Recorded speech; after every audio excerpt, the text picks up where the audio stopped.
I can never tell when we're live or not, but yo, everybody, welcome back to the channel. This is United versus Everybody. I am your host, Sean, and tonight is not going to be a fun night.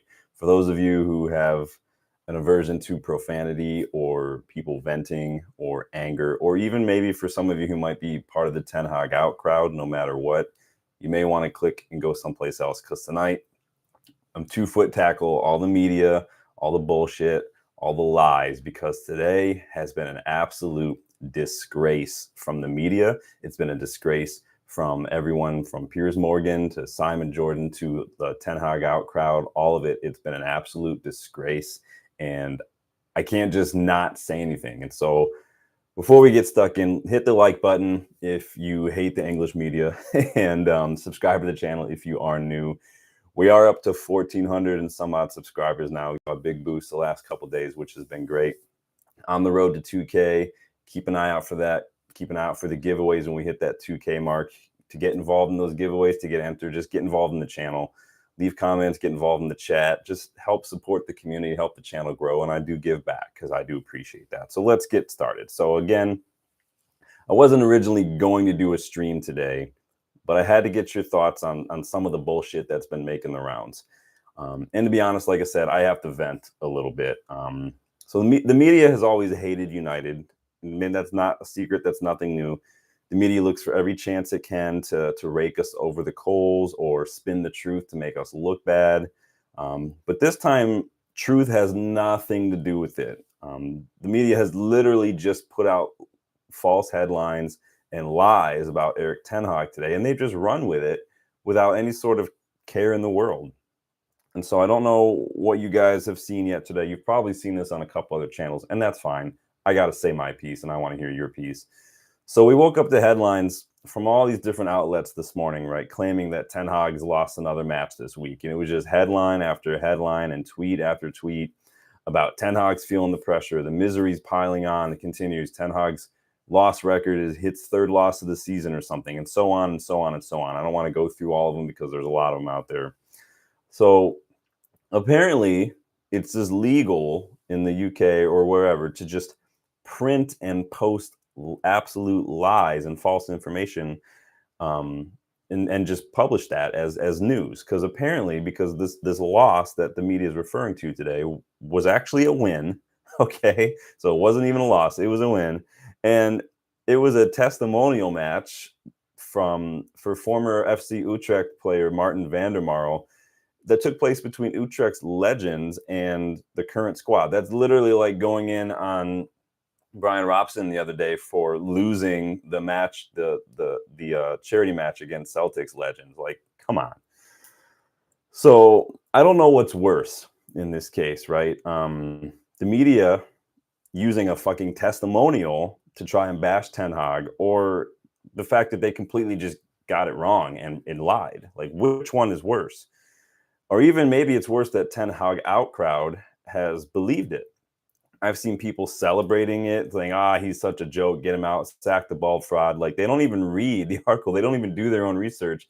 This is why you can't talk to people, whether it's about politics or science or religion or philosophy or football, because most of them just don't even read the articles. They read the headlines. Most of them live in an echo chamber because all the news they're getting is from social media or YouTube, and all it is just your echo chamber of who you follow and what you're already subscribed to. So which typically is going to be people that or channels that you agree with. And so you're getting the same information, the same opinion, the same subjectivity over and over again. You're not exposing yourself to the other side of anything, which means you have zero balance and zero frame of reference, zero objectivity. And so, but people have just lapped this up. They've just believed it. They've celebrated it. And then even after it's been revealed that it's not true, the same Ten Hag out people who were celebrating haven't even held their hands up. They haven't been like, okay, my bad. They haven't even admitted. They just going back into the woodwork from where they crawled out. Can someone maybe with more knowledge of the UK media law and how that works, tell me how this is even legal, like I asked? And I've said it many, many times. Lots of money has been wasted on journalism degrees in the UK. It's a shambles over there, just the kind of stuff we've seen in the last couple of years, especially. to be fair, a couple of the outlets have removed the articles. Like if you go to Goal, first of all, goal.com is one of the worst outlets. Don't go to goal.com. But they've removed it, and I think they were one of the first ones to run with it. But for fuck's sake, does anyone even bother to fact check anymore on stuff? Like if you see another outlet reporting something, do you not take maybe like 30 seconds of Google to go fact check that? Like you just run with it? Like it's embarrassing, man. But this is the problem with online football reporting now, is that instead of writing, instead of journalism, most of these websites are just aggregators. And so they, like, FootMob is an aggregator, goal.com is an aggregator.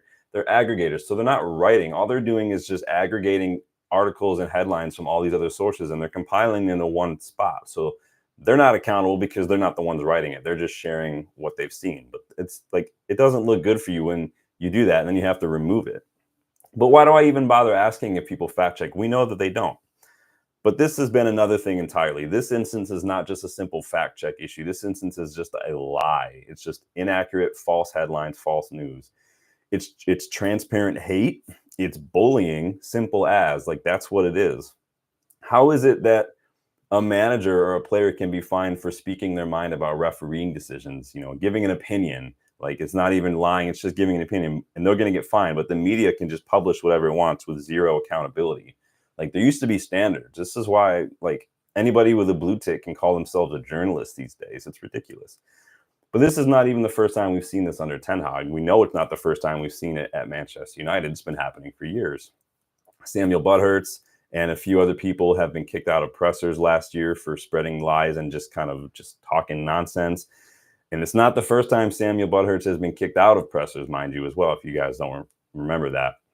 A long time ago, Sir Alex banned Ian Ladyman, was a journalist. This was back in like 2010 or something. He was just spouting absolute nonsense, I think, at the time about Wayne Rooney and England and all this stuff. And Fergie just kicked him out. He banned him from pressers. But you don't get that kind of negative hate and that coverage and that bias at any other club but United. Name me one other club where this happens. I will wait.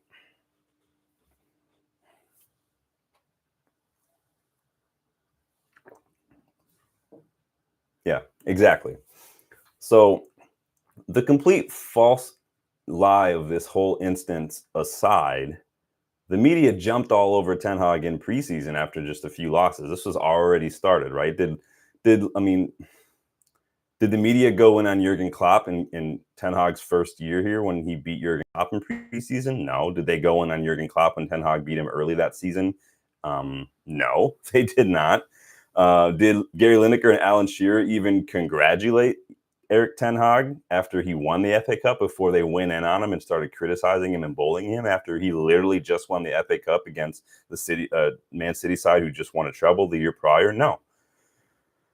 Literally his first season and Jurgen Klopp's eighth, Ten Hag did way better than Jurgen Klopp ever did. He beat him in one of his first matches, and no one gives him credit for that. Did they jump all over Virgil van Dijk for being turned into a meme by Jadon Sancho in that match? No, but they jump all over Andre Onana every chance they get.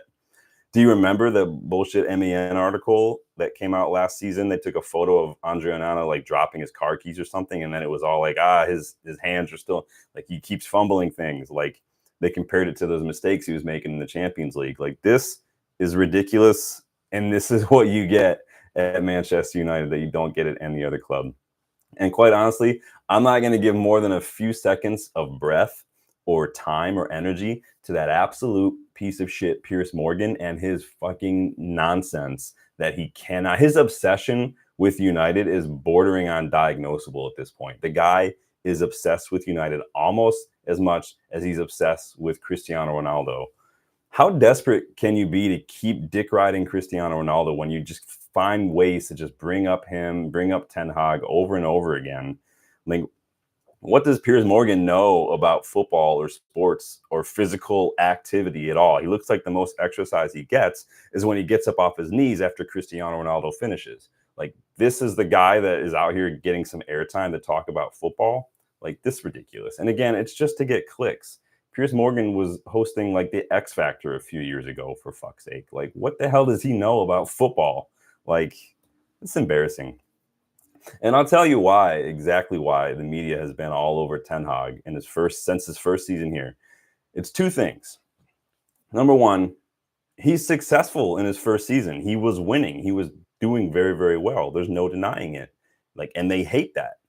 Check his numbers. As of the Fulham match, the first match this season, remember we won that 1-0. Ten Hag has had as many clean sheets in the league since he arrived as Man City have had in that same amount of time. I think the only team who had more clean sheets since Ten Hag has arrived was Arsenal. And we also had the most defensive injuries last season as well. So you can't hide that. You can't hide from that fact. The media will try. He has more wins than Klopp and Arteta in that first two seasons, more points per game. He has more wins in his first 50 matches in this league than Pep and Klopp both had, like by a mile. But the problem is that he has completely come in from a league that all these people say is lesser, and he's completely disproven the whole Premier League is the toughest league. Like Bruno, he shattered the Premier League proven nonsense, that whole myth. And in doing so, Ten Hag has damaged the English medias and the pundits and all these ex-players. He's damaged their fragile, xenophobic, gatekeeping egos of their precious league. I mean, just look at how much they hype up their national team, for fuck's sake. People are still going on and on. English media and English commentators and pundits are still going on and on about Kieran Trippier's free kick goal from like 5 years ago. Like, that is how Napoleon complex-esque this punditry and this media, and honestly some of the fan base, are when it comes to their league and their English players. I'm not going to go off on the English players. It's just an example. So the problem, like, that's one of the things. They hate Ten Hag because he came in, and not only is he a United manager, but he came in and completely shattered all the myths and all the Premier League proven nonsense, and he made the league look a right mug. He made the Premier League his bitch in his first season, and there's no denying it.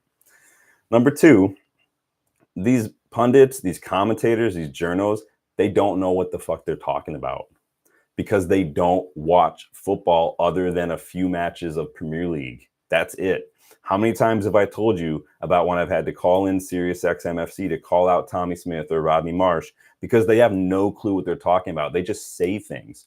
The same with ESPN FC, Craig Burley, Stevie Nicol. They don't know what they're talking about. Shaka's getting worse and worse. Like, it's embarrassing. They don't watch other leagues, so they have zero prior knowledge of any of these players, any of these managers, any of that. And we know that that's the case. Cristiano Ronaldo admitted to it. He said in his stupid Piers Morgan interview, like, I've never heard of these guys. Like, how is your ignorance somehow make your stance like more legitimate? Ignorance is not like an argumentative stance. That's not anything. A lack of knowledge. So your stance is, I have no fucking idea what I'm talking about, is basically what you're saying. Cool. I'm glad that counts now. It's shocking to me how many pundits and how many commentators just run with headlines and rumors without actually researching anything. I've listened on the radio, I've watched ESPN FC, I've read articles where literally some random journalist somewhere will have a rumor, and Tommy Smith, Rodney Marsh, Stevie Nicol, all these guys will be like, oh, I hear United are interested in this person, or I hear they're thinking about sacking this guy, or I hear this is like, you're just saying that based on a random rumor that's completely unsubstantiated. Like, this is not like journalism. This is not commentating. This is not punditry. This is just gossip. Like, it's embarrassing. They have no credibility or any qualifications other than the fact that they played the game like 30 years ago. Like, that's it. I'm embarrassed for them, and so should you. And honestly, you could really add a third thing too if you wanted another reason why the media does this. And this is more of a United thing than a Ten Hag thing, but we're the biggest club in the world. We get more views, more clicks than anybody else. More people talked about Ten Hag and Sancho's falling out than about City's bullshit treble. Like, you can't buy or cheat your way to that kind of status in this game, like, in that kind of just demand for attention. We got that way organically over blood, sweat, and tears of over a century of promoting youth, of surviving tragedy, of sticking with managers even when they're struggling, and just winning, winning. And no other club can say that. I swear these journalists, and I say journalists, They've got alerts and notifications probably set for anything and everything related to United, just so they can generate a quick bullshit article about us. And you know it's true because all you have to do is go read the articles whenever some new, and it happens more and more during international breaks and when there's no football. What do we talk about? Let's talk about United. Let's dredge up some old random thing, or let's take some rumor and run with it because that'll get us some clicks during this quiet time. Some of these articles, they're 90% regurgitated generic information that has nothing to do with the headline, 5% subscription solicitation. Some of them don't have anything to do with United other than the fact that they've thrown United's name in. It's like an Arsenal or a City article, but then they talk about United for some reason. And then the other 5% is negative spin based on very little information. Raja, how you doing, my guy? Rajat's jumping in. He says 100%. This is very true, Sean. Keep talking facts. Everything is facts. I wish it was, man. Or some of these articles, what they do is they take old news and they randomly try to correlate it with current news. So I saw a weird headline earlier. This was where was this from? The People's Person website, I think. I forget the person who wrote it, but it was complete ridiculous. And you can tell this person is tenhag out because the whole article is negative. But the weird headline was connecting something Ole Gunnar Solskjaer said about trophies when he was United manager to tenhag wanting to win trophies. And so it was somehow taking it. The headline was like Ole comments on tenhag's like trophy claims or something. And I'm like, how is he commenting when the thing that Ole said was like 3 years ago and the thing that tenhag said was like a week ago? Like, this is the kind of shit that you have to deal with. And this was a United fan website too, by the way. And again, this is all happening because the media, every year, the media wants the manager to get fired. The hate for United is so strong. It's nothing but abus. We ruined childhood.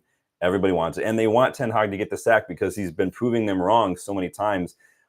They jump on every negative comment and they snowball at every negative result in hopes that he's going to get sacked so they can be proven right. So they can say, see. So after you got third and Carabao Cup in his first season here and then beat one of the best teams in the world to get the FA Cup last season, they're going to ignore all that and they're going to say, oh, see, he got the sack. So we must be right this whole time. Like, it's embarrassing. And for all you Ten Hag out people out there, like, how can you be okay with this? Like, it's not, you can't just sit there and say Ten Hag out. You can't just sit there and celebrate when we lose or when something happens and want him because you want him to get sacked. How is that being a fan? Let's say he does get sacked. What do you think is going to happen next? A new manager will come in. He'll want his own players and another rebuild will start and we'll be in the same exact position in 2 years when we're still nowhere nearer to challenging for the league than we are now because you guys are too impatient. When it doesn't happen right away, you guys immediately think that sacking the manager is going to solve all your problems. Like, it's not going to solve all your problems. Just like rich owners are going to solve all your problems. Rich owners have to follow the same financial rules as everybody else. Like, it's not, if money doesn't solve everything, a new player won't solve everything, a new manager won't solve everything. The rot is deep and you have to sometimes re-break a broken leg to let it heal properly. And that's what we had to do. We have to be patient. Many of you wasted zero time believing the false headlines because cognitive dissonance causes you to completely ignore anything that doesn't fall in line with your own agenda. And it causes you to instantly believe anything that does because it's what you want to be true. Look it up. It has to stop. This isn't a Ten Hag in thing. This isn't a Ten Hag out thing. But even if you are a Ten Hag out, again, how can you be okay with this? How can you be okay with the media just lying? With all these outlets picking up on this lie, and only a few of them have actually retracted or deleted the article. Like, and that's even another thing. You just deleted the article. You can't even post a public retraction admitting, like, nope, we got this one wrong. That's on us. Sorry, everybody. Like, we didn't fact check. We went a little too early. We jumped the gun. Like, it's just cowardly. So I don't understand, even if you are Ten Hag out, how can you be okay with the media literally lying about your manager? I question and challenge your fandom if you don't have anything to say about this and back your manager in this regard. I don't care how much you think Ten Hag is a bad manager. I don't care if you have another favorite option. I don't care about any of that. If you can't call out the bullshit lies as a United fan, then I have a problem with that. Whew, and breathe, right? Man, Raja, what you got for me, bud?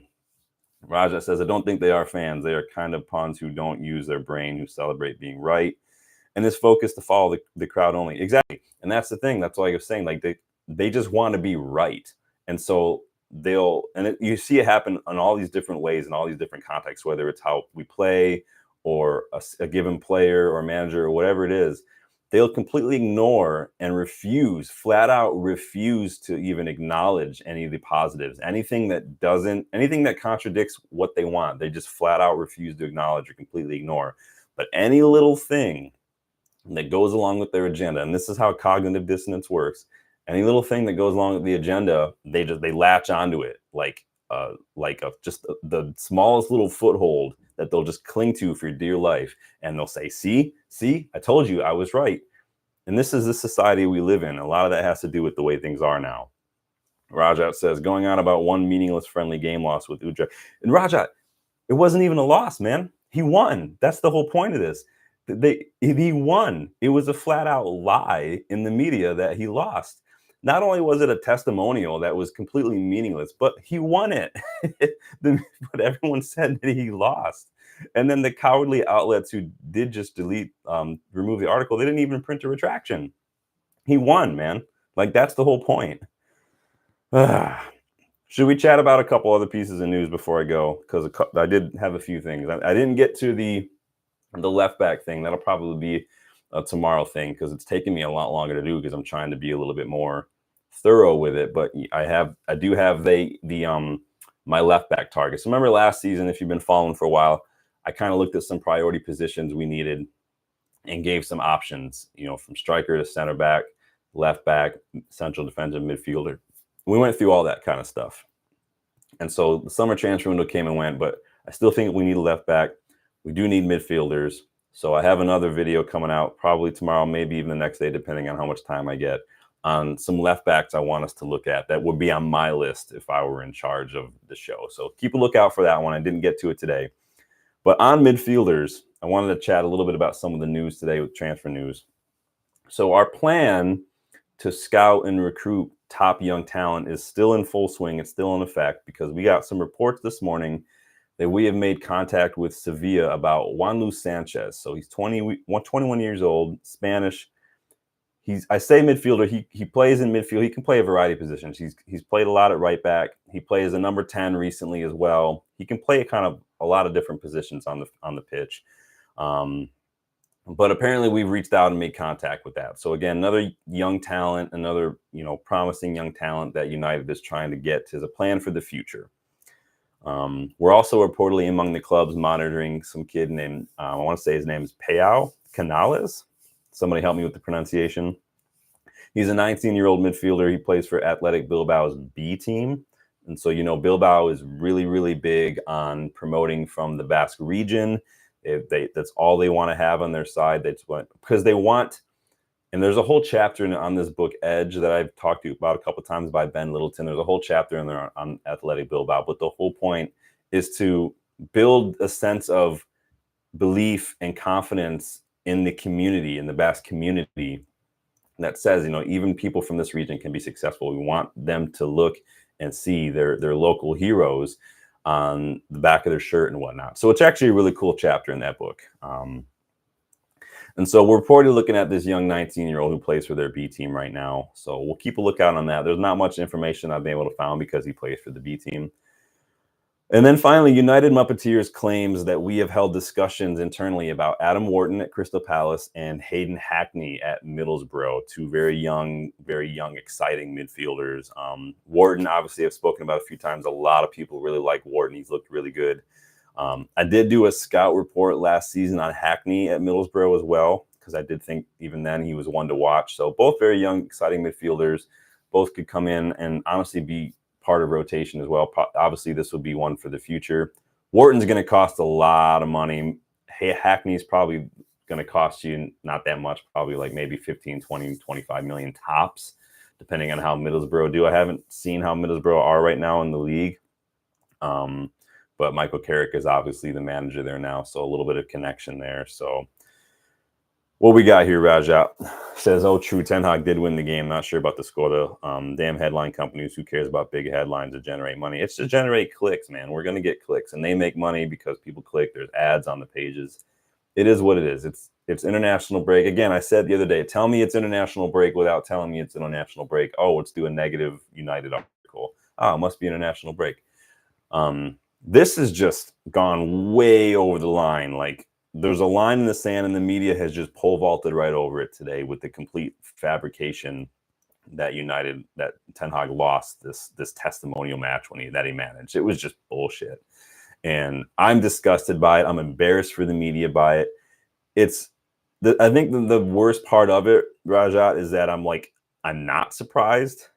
This should be something that completely shocks people and surprises them. But the fact that I'm not surprised is probably what makes me more upset about it than anything, because it's getting worse and worse and worse, and no one seems to want to call it out. People just seem to be completely okay with it because it keeps everybody in their job. What's the easy way to get people to click and listen? You just talk about United for a little bit. And we know that some of these guys don't even actually believe what they say. Gabby Agbonlahor has literally admitted he doesn't actually believe and doesn't hate United as much as he does, but it's like a persona for him. It's what is going to get more listeners and more views on Talk Sport. Simon Jordan, full of shit. Graham Souness, full of shit. Martin Keown, full of shit. Craig Burley, Stevie Nicol, Tommy Smith, Rodney Marsh. Absolute idiots, all of them. And I'm not trying to be disrespectful, but it's the literal definition. Like, they just don't know what they're talking about. But they'll just run with any headline. They'll just say whatever they want, even though it's complete nonsense, because they played football a while ago and they think that their opinion and their status and their right to say these things is infallible, and no one's going to call them up on it. So the more people call them out on it, if you see tweets that are complete lies, just report it or get a community review going for it or something. I did that earlier as well, and this came out. Raja says, "Why get another Crystal Palace player? They'll probably flop." Who did we get from Crystal Palace that was a flop, Raja? Are you talking about Wan-Bissaka? I wouldn't call Wan-Bissaka a flop. Wan-Bissaka did really well under Ollie, but I don't think Wan-Bissaka suits what Ten Hag wants. And again, it's all about systems. It's not about league. It's not even about teams necessarily. It's about the manager, and that's what you have to look at. It's like Harry Maguire. Under someone like a Mourinho or a David Moyes, Harry Maguire, or even like Ollie, Harry Maguire looks really, really good because he suits that system. When you're playing out from the back and you need to be a little faster in recovery because you play a high line, it's just not going to do it. And that's not me saying center backs need to be fast, because they don't.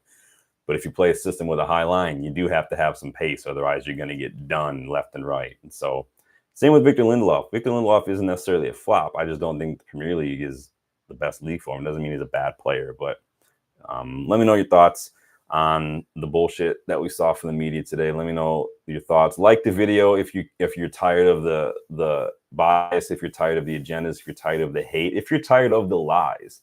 Subscribe to the channel if you are new. We are on the road to 2K. We hit 1,400 subscribers today, which I honestly couldn't be more proud of and more thankful of. You guys are absolute legends for just getting involved, building the community. So keep subscribing, keep watching, keep liking the videos. Leave a comment, get involved in the chat if you want to get entered into consideration for these giveaways. We are doing another one when we hit 2K. And if you're tired of spending a lot of money, your hard-earned money on jerseys from official club websites like the Megastore and whatnot, and you want to be able to get the look for less, visit GoGo Shop. I put a link in the description of the video. They hooked me up with a $5 off coupon for you guys as a thank you for when we got to 1,200 subscribers the other day. Hit that link. It takes you straight to the website. You get $5 off your order. They have really good jerseys. I've got a couple from them already. I've got another one on the way. When that gets here, I'll let you guys take a look at it, see what you think, and we'll go from there. But if you're tired of spending upwards of $150 on a jersey, go to GoGo Shop. They're not expensive. They're really, really great. Check them out. Get $5 off with that link in the description. Sorry to vent. Sorry to be so angry tonight, but I wasn't even planning to do a video, but I'm like, you know what? I got to say something. I got to get your guys' thoughts. So let me know in the comments. I'll check the comments, respond to them all. But I thank you guys for stopping by, and I will see you guys on the next one. Have a good one.